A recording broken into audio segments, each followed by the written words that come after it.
जो हमारे बचे हुए अब क्वेश्चन थे, वो कुछ हैं नागरिक सुरक्षा से संबंधित। जो सिविल डिफेंस होता है नागरिक, उसे ही जैसे नागरिक सुरक्षा है, इसी को नागरिक सुरक्षा अधिकार या नागरिक अधिकार सुरक्षा अलग अलग नामों से जाना जाता है। इसको अगर इंग्लिश में देखा जाए तो इसको कहते हैं सिविल डिफेंस। ठीक है, इंग्लिश में कहते हैं सिविल डिफेंस। आपने देखा होगा जब कोरोना काल आया था, लाइब्रेरी में हम लोग पढ़ रहे थे सब लोग, तो सिविल डिफेंस वाले आ जाते थे, फाइन काटते थे कि तुमने मास्क नहीं लगाया है, लाइब्रेरी क्यों खोल रखी है। तो ये सिविल डिफेंस क्या सिस्टम है? ये कोई नया तो है नहीं कि कोरोना के समय बन गया हो, ये बहुत पहले का है।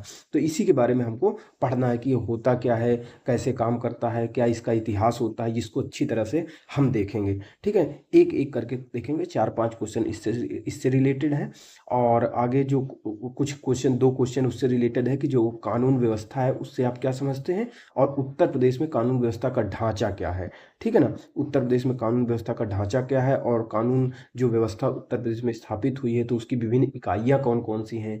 ठीक है ना, जैसे एटीएस हो गया, एसएसएफ हो गया, सारे जो बल होते हैं, इकाइयाँ होती हैं, कैसे काम करती हैं, उसका वर्णन करना, उसकी उपयोगिता का वर्णन करना। तो सबसे पहले हम सिविल डिफेंस वाले क्वेश्चन में जाते हैं, इनका आंसर समझने की कोशिश करते हैं इनको अच्छी तरीके से कि सिविल डिफेंस या नागरिक सुरक्षा क्या होता है। तो चलिए अच्छे से इसको विश्लेषण करते हैं, इसको समझते हैं।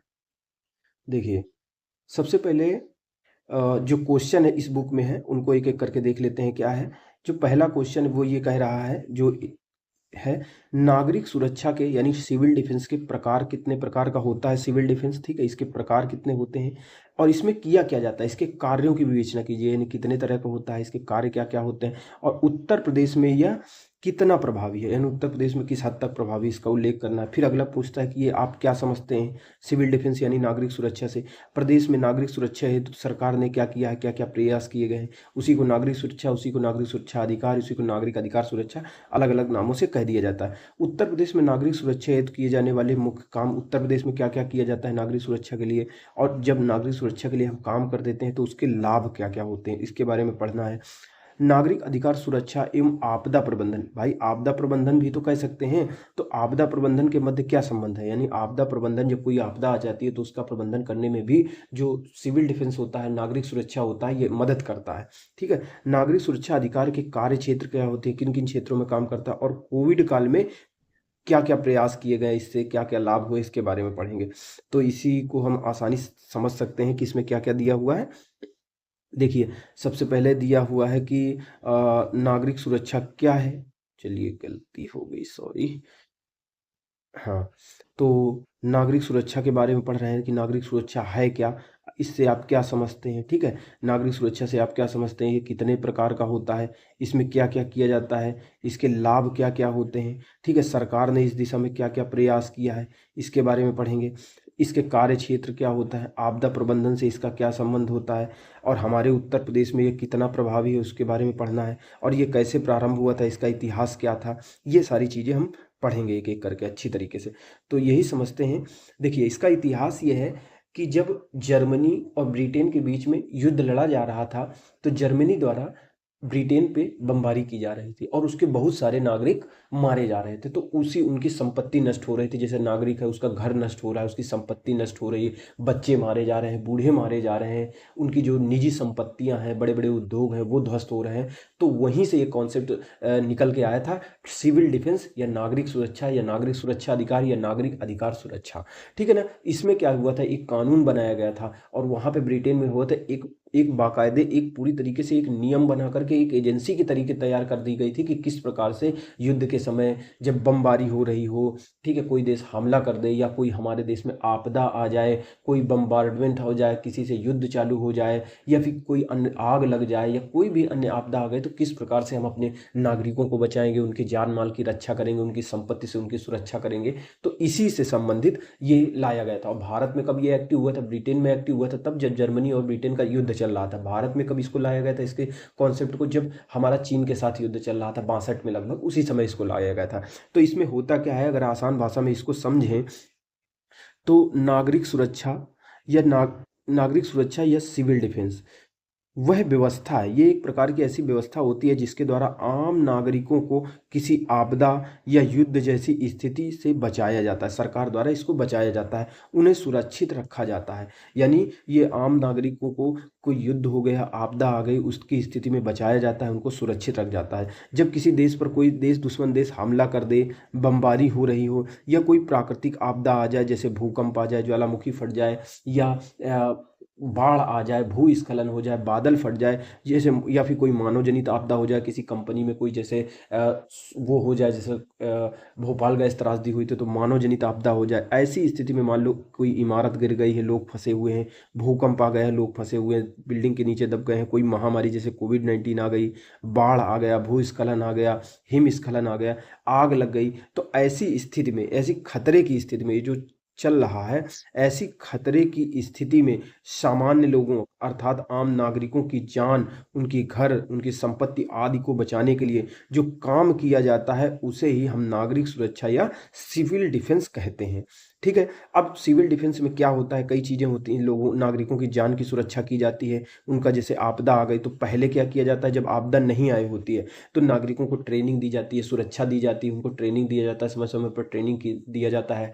जो सिविल डिफेंस के सदस्य होते हैं, कर्मचारी होते हैं, उनकी भर्ती की जाती है, उनको प्रॉपर ट्रेनिंग दी जाती है, उनको इक्विपमेंट उपलब्ध कराए जाते हैं ताकि आपदा के दौरान कार्य कर सके। नागरिकों को भी इसके लिए जो स्वयंसेवी संगठन होते हैं उनको भी, वो भी सरकार के साथ मिलकर आते हैं, काम करते हैं, तो उनको भी ट्रेनिंग दी जाती है, संसाधन दिए जाते हैं सरकार द्वारा। वो भी मिलकर, जैसे कोई स्वयंसेवी संगठन है वो काम करना चाहता है आपदा के दौरान या नागरिकों को सुरक्षा करना चाहता है, तो उसको पहले, आपदा के पहले या आपात स्थिति, जैसे अब युद्ध नहीं हो रहा तो ऐसी स्थिति में भी तैयारी चल रही होगी, तो क्या होता है जैसे बॉर्डर किनारे या किसी इसके सरकार, इसमें क्या होता है, नागरिकों को भी प्रशिक्षण दिया जाता है कि कैसे हम सिविल डिफेंस कर सकते हैं, कैसे अपनी तो अपनी जान बचा सकते हैं, दूसरों की भी जान बचा सकते हैं। फिर लेकिन आपदा आ जाती है तो उस दौरान बचाव कार्य किया जाता है, सुरक्षित स्थानों पर ले जाया जाता है और आपदा के बाद कैसे स्टैंड हो सकते हैं, सारी चीज़ें सिखाई जाती हैं। जैसे राहत और बचाव कार्य करना, सुरक्षा कैसे करनी है सिखाई जाती है, मदद करना कैसे होता है ये सिखाया जाता है, इसके लिए प्रॉपर ट्रेनिंग दी जाती है और जन जागरूकता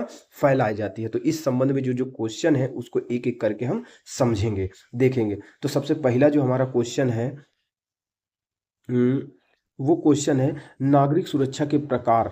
समझना, नागरिक सुरक्षा के प्रकार एवं कार्यों की विवेचना कीजिए। कितने तरह का होता है नागरिक सुरक्षा, ठीक है, और इसमें क्या क्या कार्य किए जाते हैं उनकी भी विवेचना कीजिए, और उत्तर प्रदेश में कितना प्रभावी इसका उल्लेख करना है। तो चलिए देखते हैं किताब में क्या दिया हुआ है। तो बुक में दिया हुआ है नागरिक सुरक्षा उपायों को आपातकालीन स्थितियों से, जो नागरिक सुरक्षा उपायों को आपातकालीन स्थितियों से निपटने, जनता की रक्षा करने, महत्वपूर्ण सेवाओं सुविधाओं को बहाल करने के लिए डिजाइन किया गया है।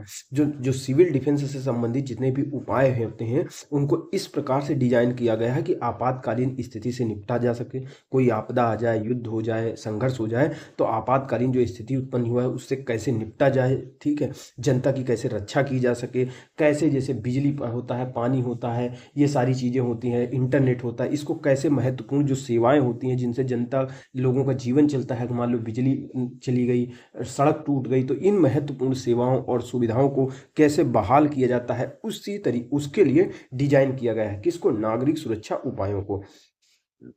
जो आपदा से नष्ट हो गए या क्षतिग्रस्त हो रहे हैं। अब इसका उद्देश्य क्या होता है? सिविल डिफेंस या नागरिक सुरक्षा का उद्देश्य क्या होता है? सिविल डिफेंस या नागरिक सुरक्षा का उद्देश्य क्या होता है? इसका उद्देश्य होता है युद्ध हो जाए या बाह्य आक्रमण हो, युद्ध या बाह्य आक्रमण के समय कैसे नागरिकों की सुरक्षा करनी है, ये इसका मुख्य उद्देश्य होता है। ठीक है। आपात की स्थितियों में, जैसे आपातकालीन कोई स्थिति उत्पन्न हो गई, युद्ध आ गया, आपातकालीन स्थिति आ गई, कोई आपदा हो गई, तो कैसे नागरिकों की सुरक्षा करनी है। विद्रोह या अशांति जब उत्पन्न हो जाए, देश के अंदर ही विद्रोह उत्पन्न हो जाए, सशस्त्र विद्रोह हो जाए, अशांति उत्पन्न हो जाए, कोई दंगा हो जाए, तो किस प्रकार से नागरिकों की सुरक्षा करनी है। ठीक है। पर्यावरण में कैसे आपात की स्थिति आ जाए, जैसे कहने का मतलब है पर्यावरण में यानी नदी इतनी प्रदूषित हो जाए कि उससे गैस निकलने लगे, आग लग जाए, उसकी वजह से प्रदूषण इतना ज़्यादा फैल जाए कि लोगों के फेफड़ों में पीएम जो पार्टिकुलेट मैटर होता है वो जमने लगे, तो क्या कैसे नागरिकों की सुरक्षा किया जाएगा, ये उद्देश्य होता है इसका, नागरिक सुरक्षा का। अब इसमें क्या क्या कार्य किया जाता है, तो नागरिक सुरक्षा के कार्य, नागरिक सुरक्षा के कार्यों की अगर बात की जाए तो नागरिक सुरक्षा के कार्य के अंतर्गत क्या आता है? नागरिक सुरक्षा के कार्य के अंतर्गत यह सुनिश्चित करना कि जनता को खतरे से आगाह किया गया है और खतरे से बचने का निर्देश दिए जाएं। इसमें क्या होता है, नागरिक सुरक्षा के कार्यों के अंतर्गत पहली चीज़ ये करते हैं, हम ये सुनिश्चित कर देते हैं कि जैसे कोई संघर्ष होने वाला है किसी देश के साथ, कोई युद्ध होने वाला है या कोई आपदा आने वाली है, प्राकृतिक या मानव युद्ध, तो उसके लिए उनको पहले से ही जनता को जो खतरा है वास्तव में उसके लिए आगाह कर दिया जाता है और बचने के लिए जो खतरा है उससे निर्देश दिए जाते हैं। इतना नहीं, ट्रेनिंग भी दे दी जाती है, आम जनता को सूचना दे दी जाती है, सलाह दे दी जाती है, ताकि या तो वे क्षेत्र को खाली कर दें या सुरक्षित स्थान पर शरण दे ले जाके। तो ये होता है सिविल डिफेंस का मतलब कि कोई खतरा है तो पहले आगाह कर दिया जाता है, बचने के निर्देश दे दिए जाते हैं। मान लो किसी क्षेत्र में कोई बॉर्डर के समीप है, युद्ध होने वाला है, तो नागरिकों को पहले कर दिया जाएगा कि इस क्षेत्र पे खाली कर दो, तो सुरक्षित स्थान पर चले जाओ, या सरकार खुद उनको सुरक्षित स्थान पर पहुंचा देगी। इसमें सिविल डिफेंस में क्या होता है, इसके कार्यों में आपातकालीन परिस्थितियों से बचे हुए लोगों हेतु तत्काल राहत की व्यवस्था की जाती है। मान लो कहीं बम गिर गया, कहीं कुछ हो गया, कहीं कितने लोग दब गए, कितने मर गए, तो जितने बचे हुए लोग होते हैं तो उनको लिए तत्काल राहत एवं बचाव कार्य किया जाता है, उनको बचाया जाता है, उनके लिए राहत के कार्य किए जाते हैं, उनके लिए खाना, दवाई, टार्च, पानी, ये सारी व्यवस्था उपलब्ध कराई जाती है। आपातकालीन सेवाओं का समर्थन करना, राहत करना, बचाव कार्य करना, चिकित्सीय देखभाल करना, सार्वजनिक मार्गों की मरम्मत करना, भोजन की उपलब्धता, वस्त्र की उपलब्धता, ये व्यवस्था करना। यानी सिविल डिफेंस के कार्यों के अंतर्गत क्या आता है, जो आपातकालीन सेवाएं होती हैं, जैसे बिजली की व्यवस्था कर देना, क्योंकि बिजली नहीं रहेगी तो लोगों का काम नहीं चलेगा, इंटरनेट की व्यवस्था कर देना, रेडियो के जरिए उनको सूचनाएं पहुंचाना, ठीक है, बचाव कार्य करना, उनको दारू नहीं, दवा उपलब्ध कराना, चिकित्सीय देखभाल उपलब्ध कराना, डॉक्टर वगैरह देना, सार्वजनिक जो मार्ग हो गए हैं, टूट गए हैं तो उनकी मरम्मत करवाना, उनको भोजन देना, वस्त्र की व्यवस्था कराना, ये सारी चीज़ें सिविल डिफेंस के अंतर्गत आती हैं। इसमें क्या होता है, सिविल डिफेंस के अंतर्गत जो मलबे में फंसे लोग हैं उनको बाहर निकालना, कई मर गए हैं या बचे हुए हैं, जिंदा हैं, तो उनको मलबे में जो फंसे लोग हैं उनको बाहर निकालना, मूलभूत सेवाएं जैसे संचार, परिवहन, विद्युत आदि को बहाल करना, स्थानांतरण केंद्रों का प्रबंधन करना, जहाँ पे लोगों को स्थानांतरित किया गया है कि इस जगह में नहीं, इस जगह में, वहां पे पूरा मैनेजमेंट रखना, कोई दिक्कत ना हो जाए। उत्तर प्रदेश में अगर बात करें तो उत्तर प्रदेश में नागरिक सुरक्षा का क्या प्रभाव पड़ा है, नागरिक सुरक्षा जो सिविल डिफेंस होता है इसका क्या प्रभाव रहा है, ठीक है ना, इसमें क्या क्या उत्तर प्रदेश में किया गया है, तो उसको समझने की कोशिश करते हैं। वर्तमान में उत्तर प्रदेश के 15 जिलों में नागरिक सुरक्षा इकाइयां हैं, यानी नागरिक सुरक्षा यानी सिविल डिफेंस की जो यूनिट होती हैं, तो 15 जिले ऐसे हैं जहां सिविल डिफेंस की यूनिट कार्य कर रही हैं। वर्तमान में उत्तर प्रदेश के 15 जिलों में नागरिक सुरक्षा अर्थात सिविल डिफेंस इकाइयां कार्यरत हैं। हाल ही में एक घोषणा के अनुसार उत्तर प्रदेश के 9 और जिलों में नागरिक सुरक्षा इकाइयां स्थापित की जाएंगी। नागरिक सुरक्षा जो इकाइयां हैं वो स्थापित की जाएंगी। अभी 15 में है, आगे और 9 ऐसे जिले होंगे जो नागरिक सुरक्षा इकाइयां स्थापित की जाएंगे।